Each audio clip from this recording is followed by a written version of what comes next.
പൊട്ടിക്കരയാൻ തുടങ്ങി. വീടിന്റെ ഉള്ളിൽ നിന്ന് തേങ്ങിക്കരച്ചിലുകൾ കേൾക്കാൻ തുടങ്ങി.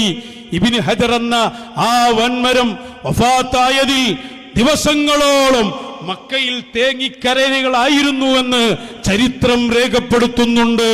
ആ ഇബ്നു ഹജർ തങ്ങളെയാണ് സംശയത്തിന്റെ നിഴലിൽ നിർത്തിയത്. ഇനി നിങ്ങൾ തുഹ്ഫ ദർസ് നടത്തരുത്, ഫതാവൽ ഹദീസിയെ തൊട്ടുനോക്കരുത്, അൽ ജൗഹറുൽ മുനല്ലവുമായി ഇറങ്ങി വരരുത്. അത് തൊടാൻ അധികാരമുള്ള അല്ലെങ്കിൽ അർഹതയുള്ള തൗഫീഖുള്ള ഒരു ടീമുണ്ടെങ്കിൽ അത് അഹ്ലുസ് സൂഫിയ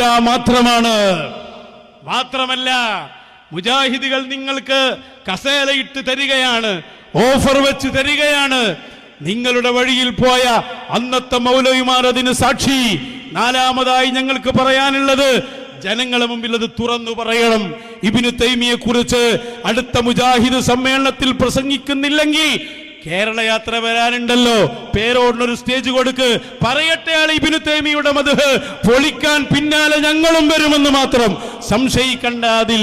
അഞ്ചാമതായി അതിൽ കുടുങ്ങിപ്പോയ സാധാരണക്കാരോട്, പ്രവർത്തകരെ, ഇത് വാശിയുടെ പ്രശ്നമല്ല, ഇത് വക്കാണത്തിന്റെ പ്രശ്നമല്ല, ഇതൊരു ആദർശ പോരാട്ടമാണ്. ഇബ്നു തൈമിയെ കുറിച്ച് പേരോട് തന്നെ പ്രസംഗിച്ച പ്രസംഗങ്ങൾ ആദ്യം എടുത്തൊന്ന് കേൾക്കുക, ഇപ്പോൾ അയാൾ പറഞ്ഞതും കേൾക്കുക. എന്നിട്ട് ആ ബിദ്അത്ത് കൂടാരത്തിൽ നിന്ന് രക്ഷപ്പെട്ട് മശായിഖിന്റെ കാലിന്റെ കീഴിൽ വന്ന് തൗബ ചെയ്യൂ എന്നാണ് അത്തരം ആളുകളോട് പറയാൻ.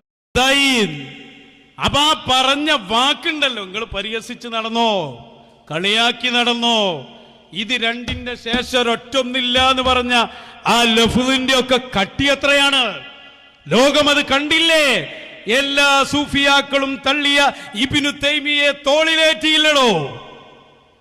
ഇനി എന്തിനാ AP സമസ്ത പിരിച്ചുവിട്ടു പോകല്ലേ വേണ്ടത്? ഞങ്ങളുടെ മശായിഖന്മാർ ഉയർത്തിപ്പിടിച്ച ആ ഉന്നതമായ വിജയം ഇവിടെ ഉറപ്പായി ലോകം കണ്ടിരിക്കുന്നു. വഖുൽ ജാഅൽ ഹഖ് വസഹഖൽ ബാതിൽ ഇന്നൽ ബാതില കാന സഹൂഖാ. അൽഹംദുലില്ലാഹി റബ്ബിൽ ആലമീൻ. ഹംദൻ